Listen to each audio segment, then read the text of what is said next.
Oh hi, didn't see you there.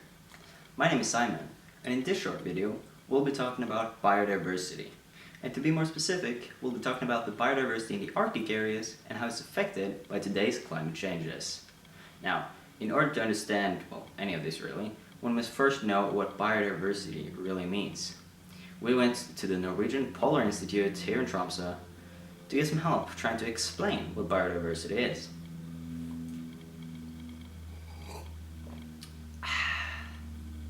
Biodiversity is a term that means many different things to almost anyone that you would ask. I have a slightly different definition, but a classical one is species richness for a given area. But one has to incorporate also into biodiversity the relevance of a given species distribution compared to global distribution, for example. When we talk about species diversity changes in the Arctic with respect to climate change, there's a really ironic relationship going to occur.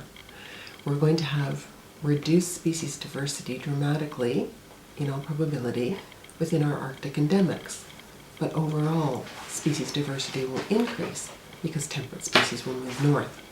That doesn't mean we don't have a biodiversity problem, because the losses in the north are losses of species globally. Biologisk mangfold variasjonen, eller det mangfoldet vi har av organismer i økosystemet, fra gener til arter. Så det det totale mangfoldet av levende organismer. Alright, perfect. Now that we know what biodiversity really is, we can start talking about the climate changes and how these are affecting the biodiversity in the Arctic areas. And I keep mentioning these climate changes, but what does that really mean? What are these changes? Or what's the biggest change that we're experiencing in the Arctic areas today?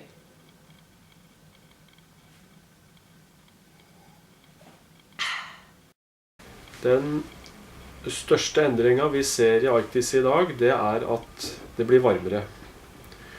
Og den oppvarmingen fører til at sjøisen reduseres. Og sjøis et veldig viktig leveområde for mange av de arktiske artene. Samtidig så forventer vi en forskyving av arter. Det vil si at de arktiske artene de får mindre leveområder, mens de sørligere artene vil forflytte seg nordover.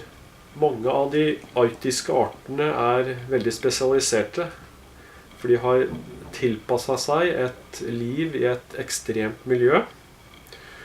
Og mange av de avhengig av de organismene, den maten som finnes i tilknytning til isen.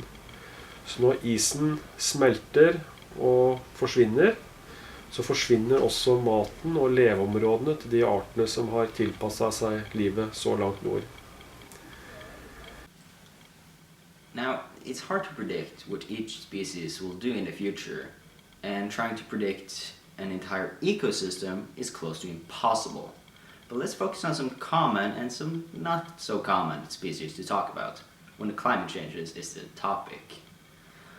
Let's start with some not so common. The Arctic fox, or the polar fox, which is this little guy right here, and here, and here. Oh, isn't he cute? Well, Kit, why don't you walk us through how these cute little fellas are affected by the climate changes, or are they even at all?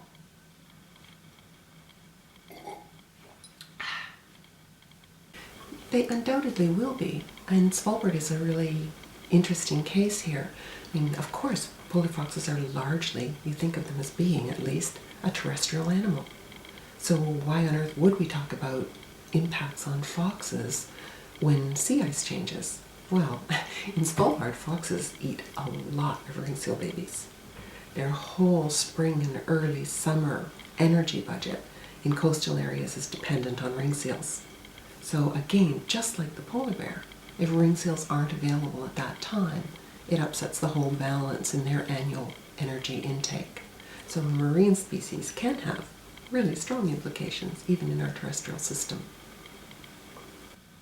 So what I feel like we have established here is that in order to save this fragile but very amazing ecosystem in the Arctic areas containing some of the world's most extraordinary animals and wildlife, we need to make a change. And we need to make that change today. I've been your host, Simon, and thank you for watching. Outro.